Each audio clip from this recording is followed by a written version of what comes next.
Hi అండి. అందరికీ నమస్తే. ఇటు చూసారా?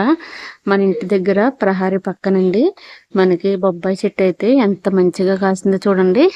ఈసారి చాలా మంచిగా కాసిందండి. ఎప్పుడు ఇలా అయితే కాయలేదు. అలా తినేసిన గింజలు అలా వేళాకోళంగా అలా వేస్తే ఇదిగోండి ప్రహరీ, ఇది మన ప్రహరీ. ఈ బయట వేసానండి.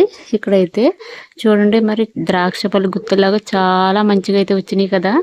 మరి అదిగోండి అక్కడ కనిపిస్తున్నాయి కదా, కాస్త పెద్దగానే ఉన్నాయి. మరి పై అన్నీ ఉంటాయో ఉండవో మనకు తెలియదు, కానీ ప్రస్తుతానికైతే అంత మంచిగా అయితే వచ్చాయండి. అలానే అక్కడ బత్తాకాయలు కూడా ఈసారి చాలా బాగా వచ్చినాయి. సగం కొమ్మ అయితే విరిగిపోయి మరి చనిపోయిందండి.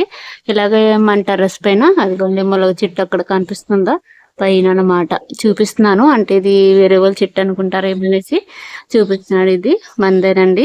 మనకి బొబ్బాయి చెట్టు చాలా బాగుంది కదా. నచ్చితే తప్పకుండా లైక్ చేసి కొత్త వాళ్ళు ఎవరైనా సబ్స్క్రైబ్